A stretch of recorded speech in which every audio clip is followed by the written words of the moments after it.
It's a great honor to be part of the Project Humanities Undergraduate Research Ambassador Program.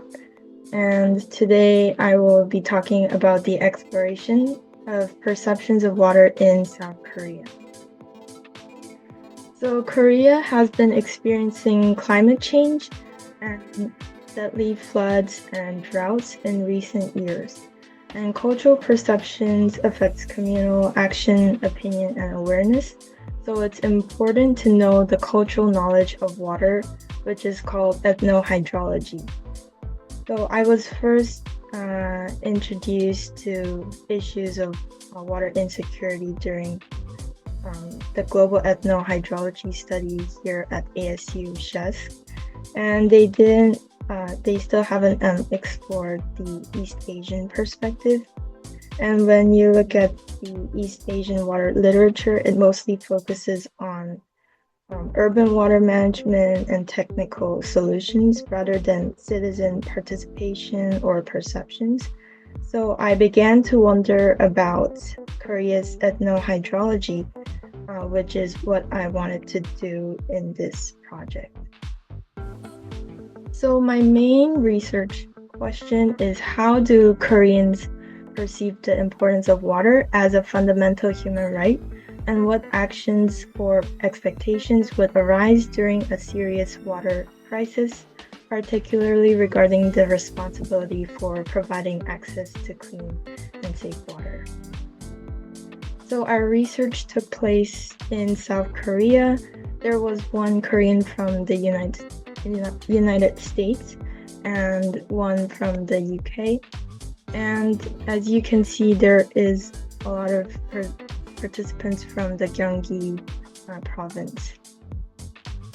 So I used the Google Forms as my platform for my online survey, and I recruited participants through my personal network, LinkedIn, Discord, and Facebook. And then I put the answers in Excel and then analyzed it thematically in MaxQD. So my main survey questions are: do you think it's important to give water to people when they need it? And who in your country do you think is responsible for giving water to people? So overall, I had 61 responses, and here are the demographics.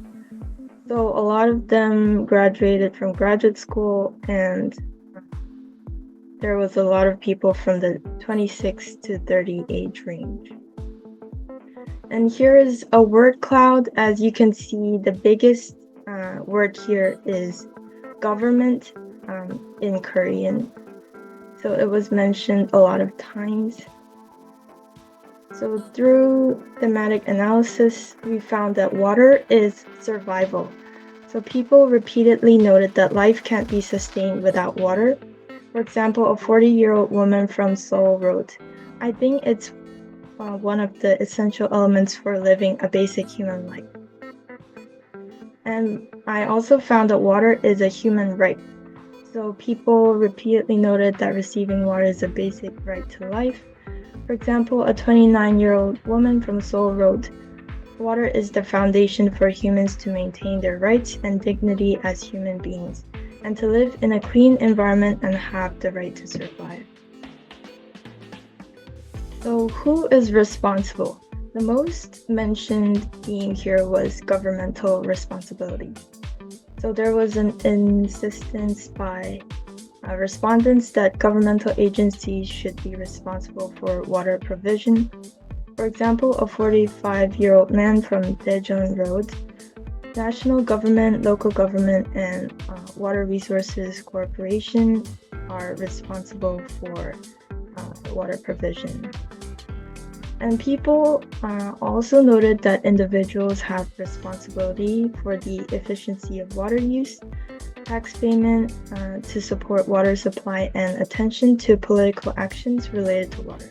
For example, a 28-year-old man wrote, "Indirectly, citizens who use water are also responsible, paying taxes regularly to ensure that water supply is not disrupted, as well as maintaining a constant interest in policy." People also noted that everyone is responsible for providing water. So all stakeholders like countries, citizens, communities, and companies should work together to solve this problem. For example, a 52-year-old man from Seoul said everyone is responsible. And lastly, people also noted that companies or communities are responsible for providing water. For example, a 49-year-old woman from Yeoncheon County said the community is responsible for giving water. So in conclusion, there is a strong awareness of water importance and emphasis on governmental responsibility.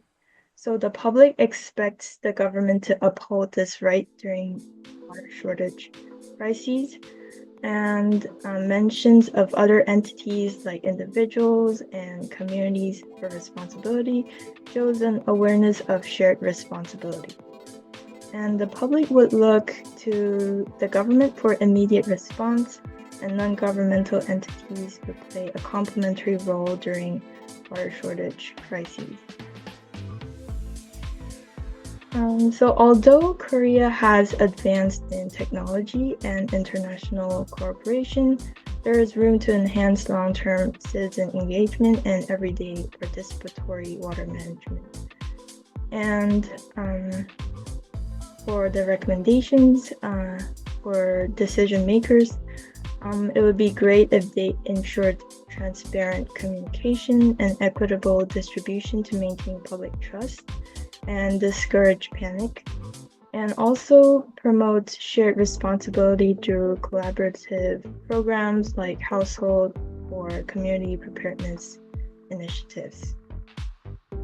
Thank you for listening.